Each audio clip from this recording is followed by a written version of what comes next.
Well, good morning and welcome to Naples, Florida. It's a little nicer here, although it's still chilly for Florida. It was like 54 this morning, but it's negative 14 degrees Fahrenheit back in Minnesota. And in Celsius, that's something like this. But here, right now, I think it must be pushing, what, 60? It's getting close. It's about the point I can take off my long jacket. johns. She's still got her long underwear on. Isn't that funny? We are in Naples, Florida. We're at the Naples Botanic Garden. This is a 170-acre garden. So far, first impressions, absolutely beautiful. In 2017, this became the youngest garden to win the prestigious award from the American Public Garden Association's Award for Garden Excellence. We're looking forward to seeing what we find today. We are Steve and Marnie. This last summer, we were scheduled to take a 10-week sabbatical in the UK and Germany. The challenges of 2020 forced us to find other ways of resting and fighting for joy. Our new endeavor is to find and film the best gardens we can find in the US. I have never personally liked gardening, and yet I have found some of my favorite moments in life have been sitting quietly in a garden with my wife. It's great for our relationship, and it's good for our sanity.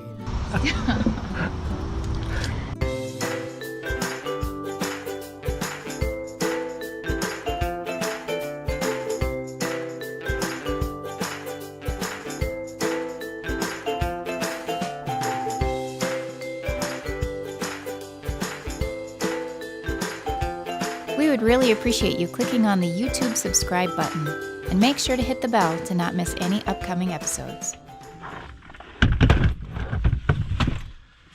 Oh, hey guys, gonna do some garden visits. Come along with Marnie and I as we do a little garden steal away, not in Minnesota.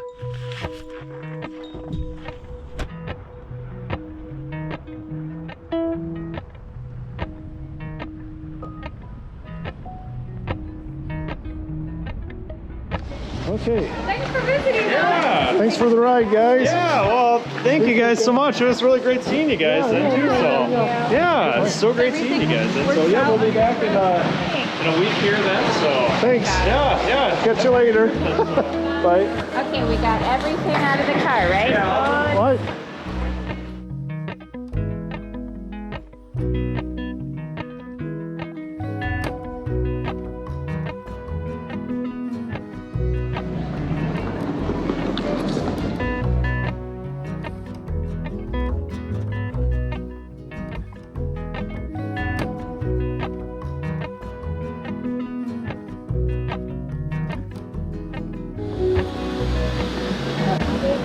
Bye. Thanks so much. Thank you.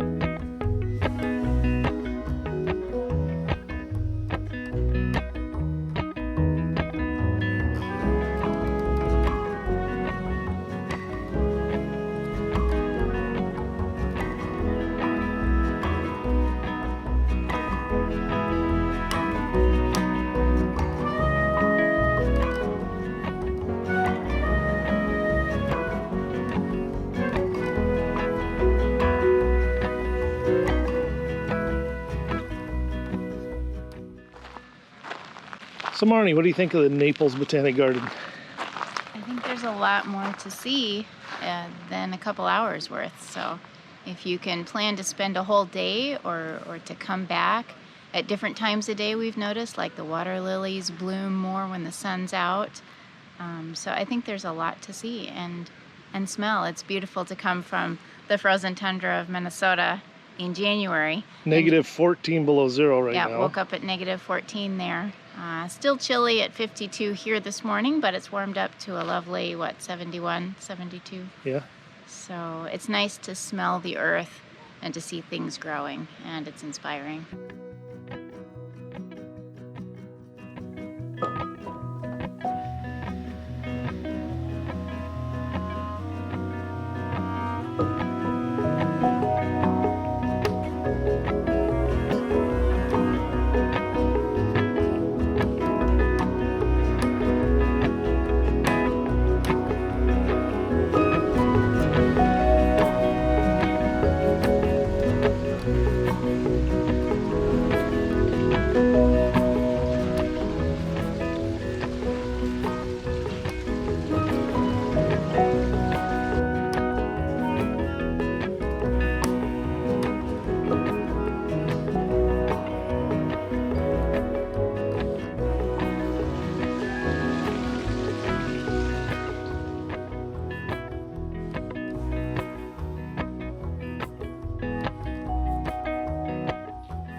behind me is a bloodwood tree.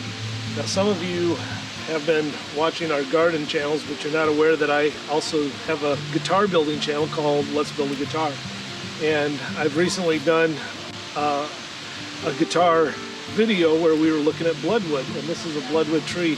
Now the bloodwood tree, when you cut it, the sap that comes out looks as though it's bleeding. It's kind of a horrific sight, but interesting tree.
Some nature lovers are called tree huggers, but they should know there are some trees that don't like to be hugged.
Things that I've become more impressed with are the palms, and I'm starting to notice differences now. You know, when it's all foreign to you, at first all palms kind of look the same, and then pretty soon you start to realize no, they don't. They are so different.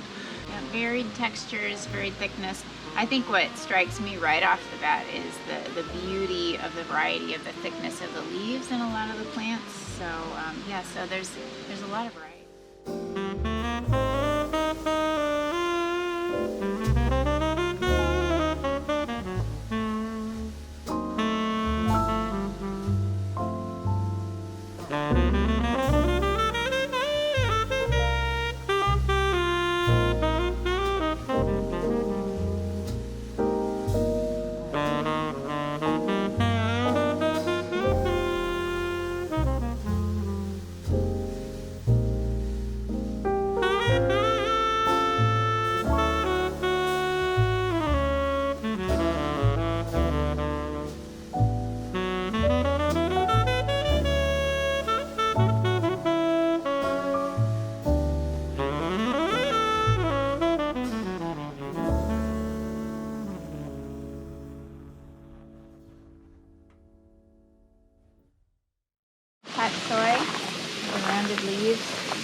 That's fun. And beautiful flowers. And you let them go to seed. This makes me want to get my veggies planted. Got a few seeds, right? Mm-hmm. Yeah, the lettuces look really lush, huh? Mm-hmm.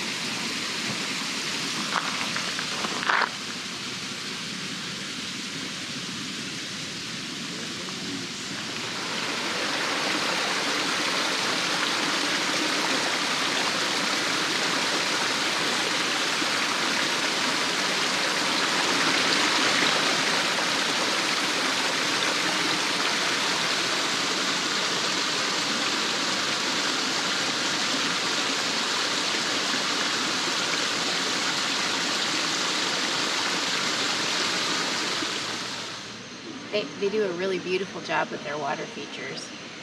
Beautiful water features behind us, kind of an infinity pool-like vibe going on, where there's a wall at the end and a little bit of a waterfall. A lot of beautiful water lilies. Some of them are just poking out. It's pretty early morning yet, so I would imagine as the sun warms up a little bit, they're going to start to bloom a little bit more.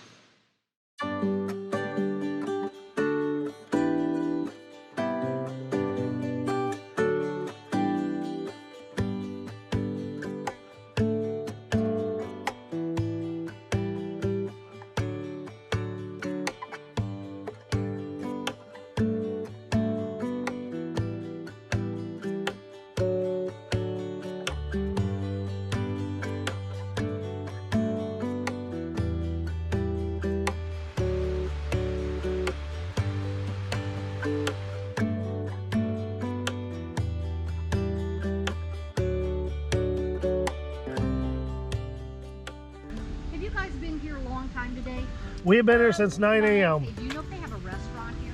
Yeah, there is. What's that? There's a Pellegrino I could bring along for the walk. The other thing is behind us quite a ways back there, there's a nice little restaurant here as well. So the food looked absolutely fabulous. We had a breakfast out, so we just got a little bit of a bite to eat, but tea and coffee. And a lot of variety, and it looks like some nice gourmet food, so worth trying that too.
To see a red sealing wax palm, or known as the lipstick palm. because of the red reminding people of the wax seals that used to be on letters or what women put on their lips, of course. It's super fun to see the variety that they have of bamboo and palms and some beautifully arranged plants. I definitely like it.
The Botanic Garden, we think of ourselves as a living museum of plants. We have about 4,000 different species in our collection. It was fun to see the annatto seed that flavors and colorizes goldfish crackers and other foods. I've seen the term used before, but I'd never seen the plant.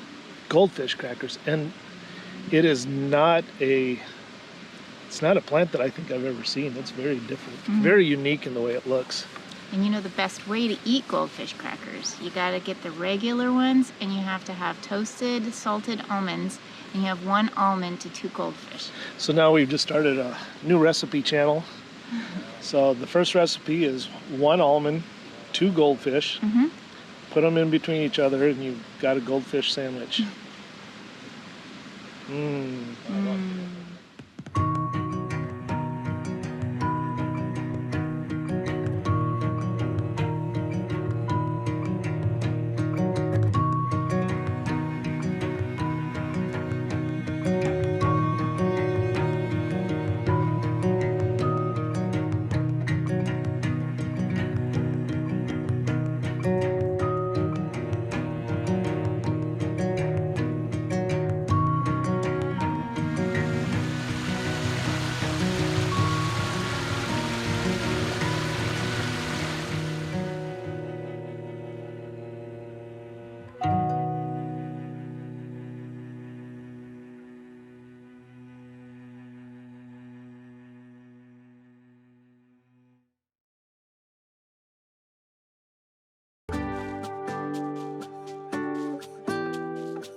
Just finishing off our first Florida garden tour.